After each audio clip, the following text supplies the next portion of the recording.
7 India, सच दिखाने की हिम्मत। नमस्कार, न्यूज 24/7 इंडिया में आपका स्वागत है। मैं हूं आपके साथ निधि पाल। चलिए शुरुआत करते हैं आज की ताजा खबरों की। जनसंख्या समाधान फाउंडेशन ने प्रधानमंत्री को संबोधित एक ज्ञापन जिला प्रशासन को सौंपा गया, जिसका विषय जनसंख्या विस्फोट एवं जनसंख्या के संतुलन के कारण भारत राष्ट्र के समक्ष उत्पन्न चुनौतियों के समाधान के लिए जनसंख्या नियंत्रण कानून बनाकर अविलंब लागू करने के संबंध में था। ज्ञापन में कहा गया कि हाल ही में संपन्न लोकसभा चुनाव में केंद्र में तीसरी बार सरकार का प्रतिनिधित्व किया जा रहा है। भारत की स्वतंत्रता प्राप्त से लेकर अब तक लगभग 77 वर्ष की अवधि में भारत में प्रत्येक क्षेत्र में उल्लेखनीय प्रगति की है। खाद्यान्न अनुप्रथा से लेकर खाद्यान्न आत्मनिर्भरता एवं निर्यात तक तथा बांध बनाने से लेकर चांद पर पहुंचने तक विकास की लंबी यात्रा भारत में तय की है।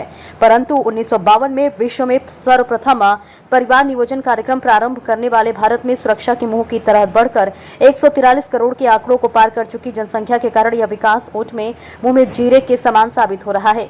ज्ञापन देने वालों में मुख्य रूप से सेवानिवृत्त पूर्व सैनिक अशोक अग्निहोत्री, दीपू सिंह, योगेंद्र सिंह, मनोज सिंह, रमेश प्रताप सिंह, एडवोकेट सहित विभिन्न संगठनों के लोग मौजूद रहे। हरदोई से अखिलेश सिंह की देखिए खास रिपोर्ट।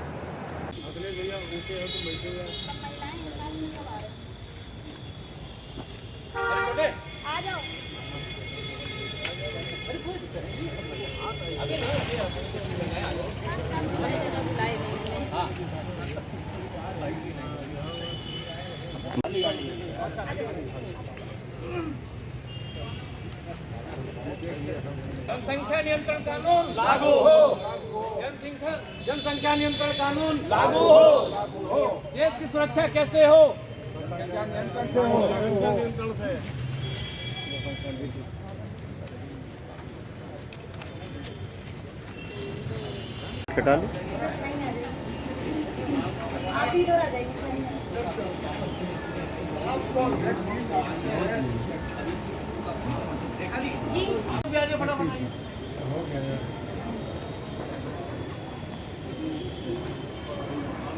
ठीक है जी।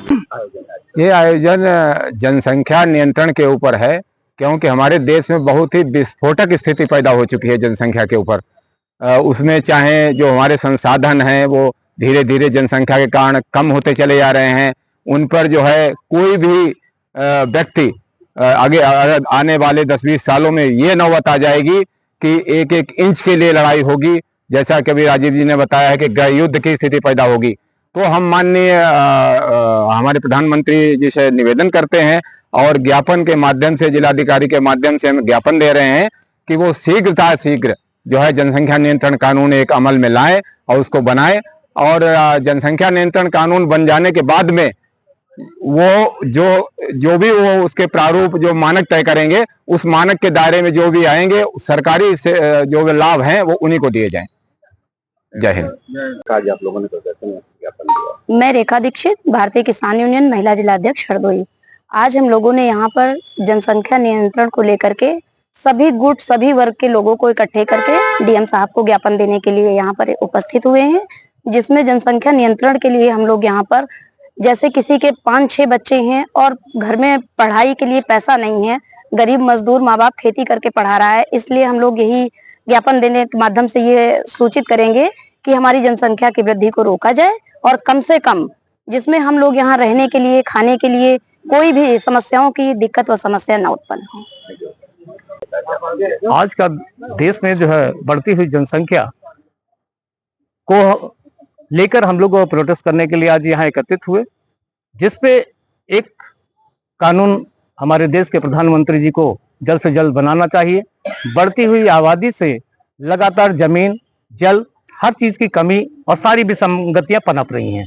धीरे धीरे ऐसी विसंगतियां पनप जाएंगी कि देश में बढ़ती जनसंख्या के कारण गृह युद्ध होने की भी, जिससे हमारा देश कमजोर होगा। हम चाहते हैं कि एक ही वर्ग आज तक जो है कि नसबंदी से लेकर सारी प्रक्रियाओं से गुजरता रहा, जबकि देश का हमारा संविधान कहता है कि हम जब परस्पर चलते हैं और जिस देश के हम वासी हैं तो वहां पर जातिवादिता के आधार पे वो मुसलमान हैं तो वो जो है नसबंदी नहीं कराएंगे। तो इन विसंगतियों से परे होकर हमें राष्ट्र को जोड़ने के लिए इन सब पर एक ऐसा कानून बनाने की आवश्यकता है जिसमें व्यक्ति ने अगर 4 शादियां कर ली हैं, एक ही पत्नी के 2 बच्चे होंगे, वही गिने जाएंगे। अन्यथा जो है कि जो भी सरकार से मुहैया सारी सरकारी सुविधाएं हैं, हर चीज से वंचित कर दिया जाए।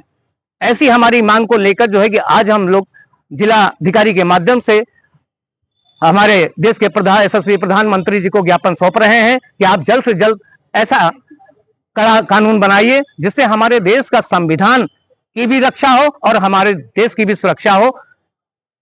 जय हिंद।